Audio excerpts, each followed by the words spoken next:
Hello again. I'm John Terzak. Welcome to the Seasoned Cook. Today I'm going to answer the question of how to make falafel. Falafel, which is this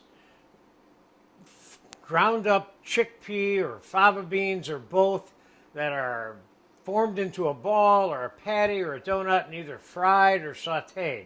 And we're going to make a small batch, and after we make this initial mixture, we're going to let it sit in the fridge for a few hours before we take it to the finishing steps. So let's start with what I have here. I have 1 cup of dried chickpeas or garbanzo beans that I soaked in cold water overnight at room temperature.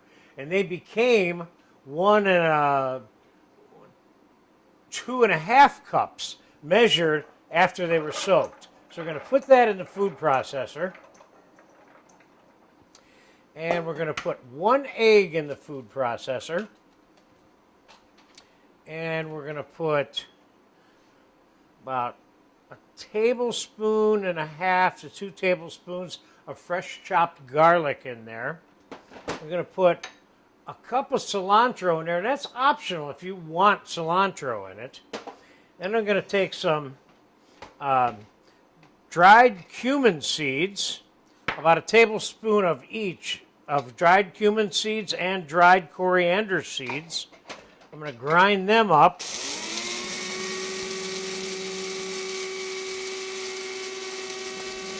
And keep in mind, there's all different kinds of flavors of falafel. You don't have to season it with the cumin and the coriander the way I am. And I'm going to put about 1 tablespoon of baking powder in there. And that's optional. You don't have to do that. I'm going to put 1 cup of onions in here. I'm going to put a little bit of salt just to get it started, and a little bit of pepper. And let's give that a zap.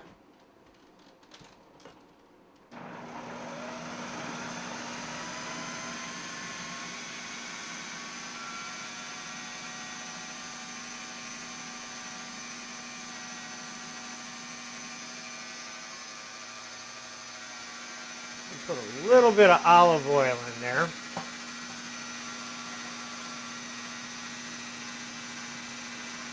Tablespoon or 2. Now let's give this a scrape down. What we want is we want to turn this into a paste. Now, how finely do we want to chop this in the food processor? You want to be able to have some texture left in the final finished fried falafel. But keep in mind, if you use canned garbanzo beans to make this, you're going to have a slightly different texture. Those are cooked when you buy them in a can. I'm putting uncooked, raw, soaked garbanzo beans in here, which is the optimal way to make this. But I will tell you, I have made this with canned, and it turned out okay, but this is better.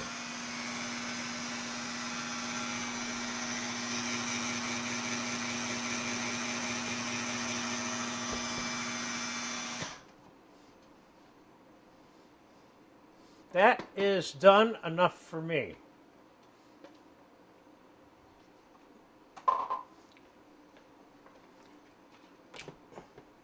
I'm going to put this back in the bowl that I started with, which is what I soaked the chickpeas in.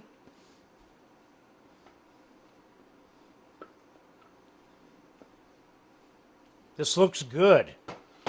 It looks like the right kind of texture. Theoretically, could I take this and make it right now? I probably could, but if you let it set in the fridge for a few hours or even overnight, cover it up with some plastic wrap, it'll be better packing because the ingredients will have absorbed into each other better.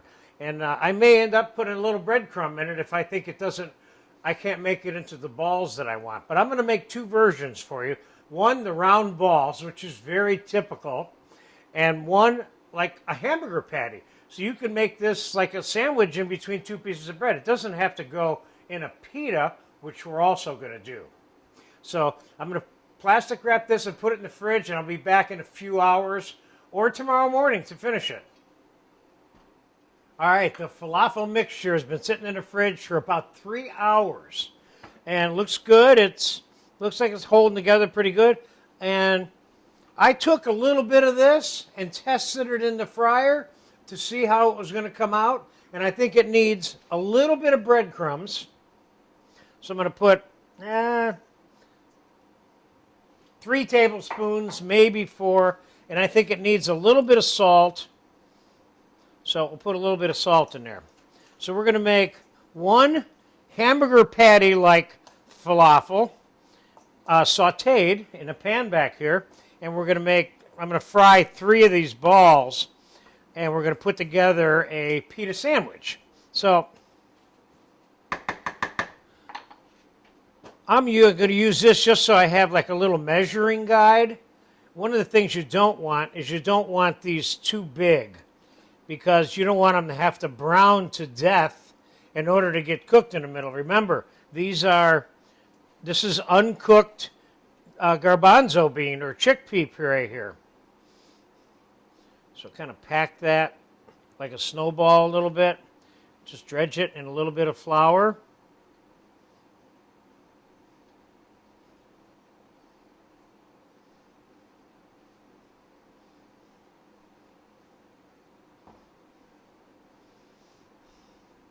And remember, I put a little bit of baking powder in it, so these will swell up a tiny bit more than the size that I'm making them, okay? And now let's get a little hamburger patty style version of this. Let's get that in some flour also.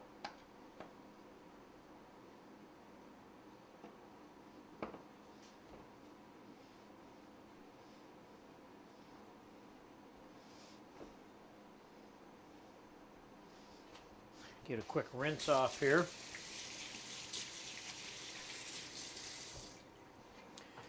And let's put an ounce of butter in our saute pan back here. And let's take our little patty. So you can put this on a small hamburger bun if you wanted to make a falafel sandwich like that. So it doesn't have to be in a pita.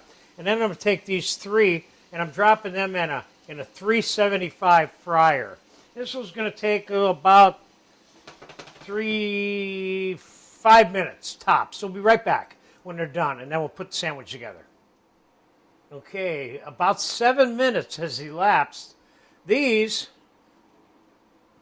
took about 5 minutes to fry, and they started floating. Whoop, I cut them off. You don't want to over fry them. You don't need to. And this one took about 7 minutes, maybe 8 minutes.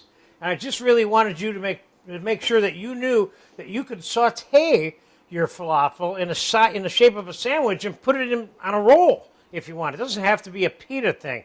But I'm going to quick just assemble a typical falafel sandwich for you right now. So here's a piece of pita. You can make the pocket as big as you want based on where you cut this now. A lot of them are cut in half. I think that's too small for what we're going to do. So we're going to go like 3/4 of the pita. Now I have the tahini sauce, and I have some tzatziki, cold cucumber sauce, and I have a little bit of small diced green pepper, onion, and tomato with some salt and pepper and a little bit of olive oil, and I was going to use that for garnish in this here.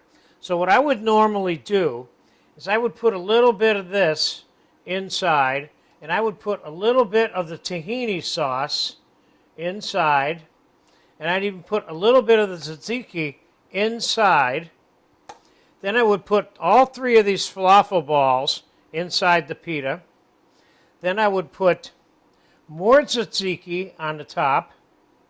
I happen to like this with tzatziki. And this is going to sound a little screwy, but I've mixed tahini sauce together with zucchini in a bowl, with the tzatziki in a bowl, and made this other sauce, which is like a sesame tzatziki. And that's also just as much fun as far as I'm concerned.